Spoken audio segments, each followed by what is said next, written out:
کہ शब बारात में बेरी के पत्ते से नहाने के क्या फायदे हैं और किस तरह से नहाएं, ये भी हम आपको बताएंगे।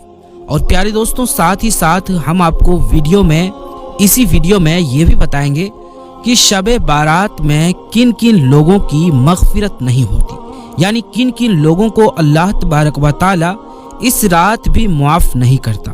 ये 8 लोग कौन कौन से हैं।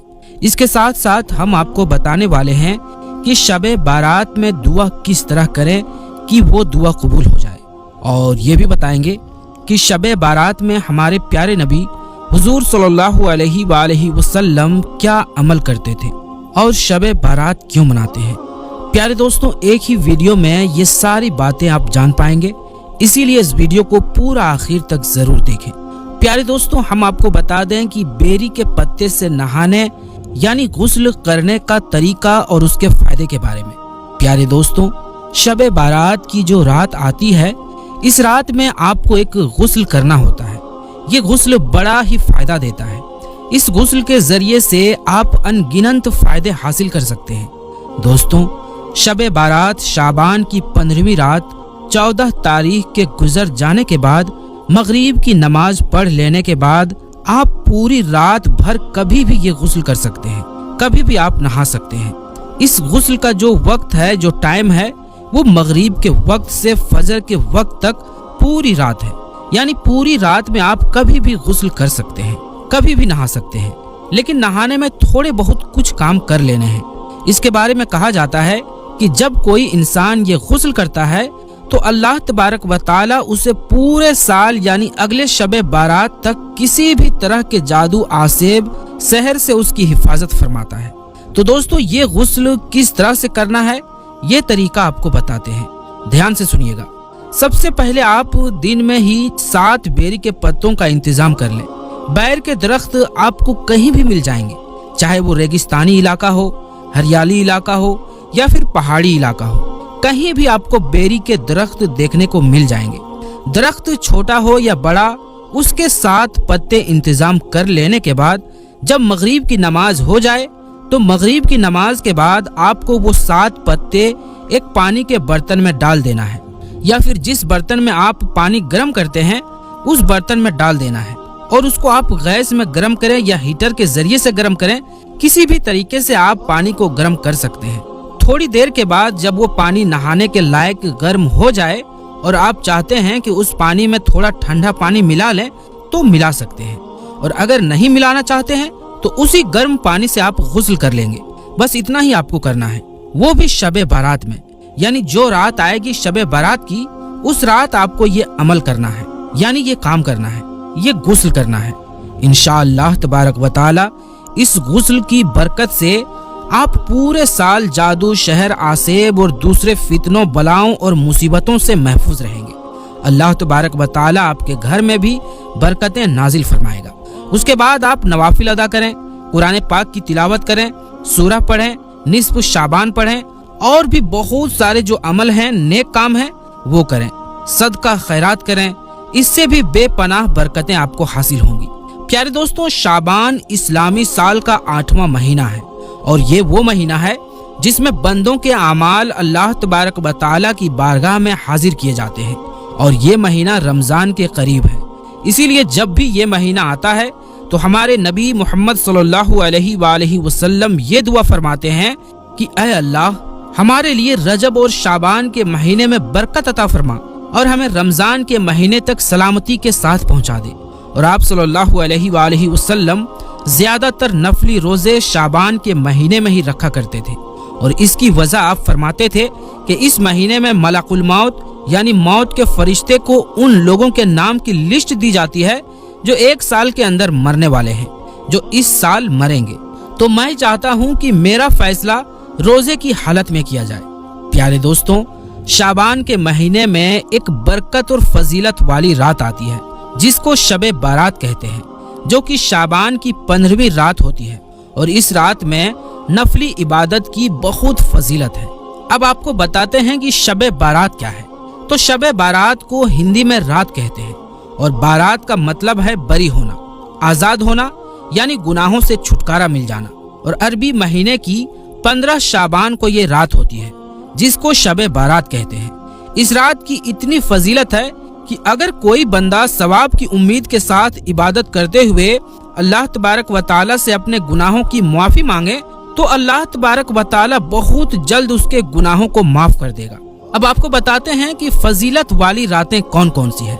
नंबर 1 लैलतुल क़द्र जो रमजान के आखिरी अशरे में होती है। नंबर 2 ईद उल फित्र की रात। नंबर 3 ईद उल अजहा ईद कुर्बानी की रात। नंबर 4 15 शाबान की रात यानी शब बारात। इस रात की क्या खासियत है? तो दोस्तों जिस तरह पूरे साल का बजट सरकार पेश करती है कि पूरे साल क्या होगा, उसी तरह इस रात में आने वाले साल के तमाम कुदरती कामों का लेखा जोखा अल्लाह तबारक व ताला फरिश्तों को दे देता है, जैसे कि लोगों की जिंदगी और मौत वगैरह। इस रात में क्या कोई खास इबादत है? तो नहीं, इस रात में कोई खास इबादत नहीं जो सुन्नत से साबित हो। हाँ, नफली इबादत कोई भी कर सकते हैं, जैसे नफल नमाज पढ़ना, कुरान की तिलावत करना, अल्लाह का जिक्र करना, दुआ करना, क्योंकि ये रात बख्शिश की रात है। इसीलिए अल्लाह के सामने अपने गुनाहों की माफी जरूर मांगना। क्या इस रात में सलातु तस्बीह पढ़ना जरूरी है? नहीं, जैसा कि मैंने ऊपर कहा कि इस रात में कोई इबादत खास नहीं है। हाँ, नफली इबादत जो भी चाहे कर सकते हैं। जहाँ तक सलातु तस्बीह की बात है तो ये नमाज नफल है और फजीलत वाली है। आप चाहें तो पढ़ लें, क्योंकि इस नमाज की इतनी फजीलत है कि इसको सिर्फ इसी रात में नहीं बल्कि पूरे साल में कई बार पढ़ना चाहिए। अब बात आती है, क्या सलातु तस्बीह जमात के साथ पढ़ी जा सकती है? तो नहीं, नफल नमाज जमात के साथ नहीं पढ़ी जाती, बल्कि उसे अलग अलग अपने तौर पर पढ़ें।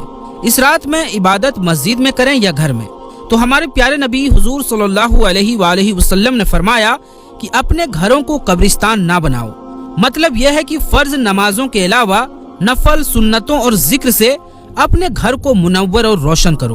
और इस रात में इबादत नफली है, इसीलिए ये घर में करें तो ज्यादा बेहतर है, क्योंकि नफली इबादत के लिए लोगों को जमा होना ठीक नहीं है। अपने तौर पर जितना हो सके करना चाहिए। शब बारात में हमारे नबी सल्लल्लाहु अलैहि वसल्लम का क्या अमल था, यानी वो क्या करते थे? हजरत आयशा सिद्दीका रदियल्लाहु ताला अन्हा फरमाती हैं कि नबी पाक सल्लल्लाहु अलैहि वसल्लम 15वीं शाबान को घर तशरीफ लाए और अभी पूरे कपड़े उतारे भी नहीं थे कि फिर पहन लिए और घर से निकल पड़े।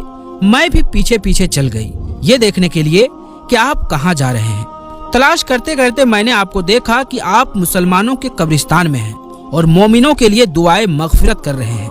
तो हमें भी चाहिए कि इस रात के आखिरी हिस्से में कब्रिस्तान जाएं और अपने मरहुमीन के लिए दुआए मगफिरत करें। अब बताते हैं कि शब बारात में दुआ कैसे करें।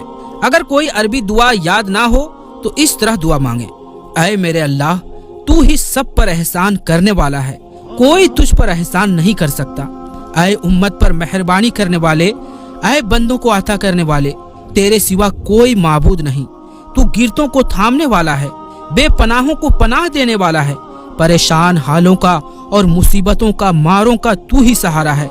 ऐ अल्लाह, तेरे सिवा किससे मांगू, तू ही दाता है। मेरी बदकिस्मती को दूर कर दे और अपने हलाल रिज्क से मुझे महरूम ना कर। बेशक तू हर चीज पर कुदरत रखने वाला है।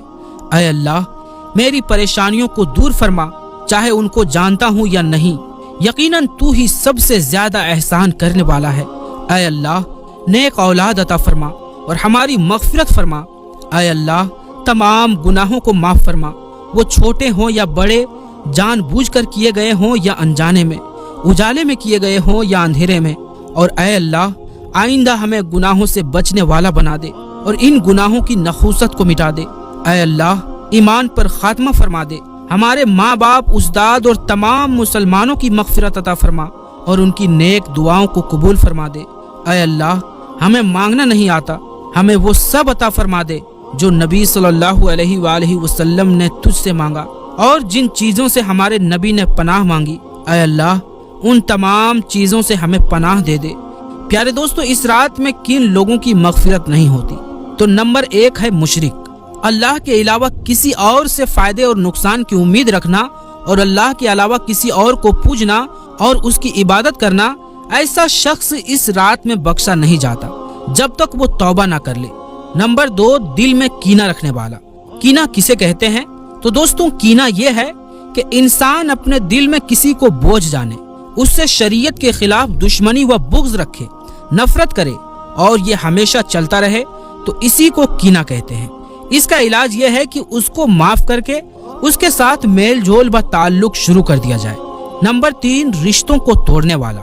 رشتہ داروں کے جو حقوق ہم پر واجب ہیں ان کو ادا نہ کرنا، ان کے ساتھ بدسلوکی کرنا، تعلقات ختم کر دینا، یہ رشتوں کو توڑنے میں آتا ہے۔ ایسا شخص اس رات کو بخشا نہیں جائے گا۔ نمبر 4، شلوار ٹخنوں کے نیچے لٹکانے والا۔ پاجامہ، شلوار یا لنگی ٹخنوں کے نیچے پہننے کے بارے میں حدیث کا فرمان ہے کہ اللہ تبارک و تعالی اس شخص کی طرف نظر رحمت نہیں فرماتا جو اپنا پاجامہ یا لنگی ٹخنوں کے نیچے لٹکائے۔ اس عمل کی وجہ سے، یعنی اس کام کی وجہ سے بندہ اپنی بخشش نہیں کروا پاتا۔ نمبر 5، والدین کا نافرمان۔ اس رات میں اللہ کی رحمت سے محروم رہنے والا شخص وہ بھی ہے جو اپنے ماں باپ کا نافرمان ہو۔ نمبر 6، شرابی۔ شراب اور نشے کا عادی شخص معاف نہیں کیا جائے گا۔ نمبر 7، ناحق قتل کرنے والا، کسی بے قصور کا قتل کرنے والا۔ نمبر 8، زنا کرنے والا۔ نامحرم کو دیکھنا، چھونا، بلا ضرورت بات کرنا اور ناجائز تعلقات رکھنا زنا ہے۔ اللہ تبارک و تعالی ان تمام گناہوں سے ہمیں بچائے، آمین۔ اللہ تبارک و تعالی بڑا غفور الرحیم ہے۔ اگر کوئی شخص ان 8 گناہوں میں سے کوئی ایک گناہ بھی کرتا ہے تو اسے چاہیے کہ وہ یہ ٹھان لے کہ آج کے بعد کبھی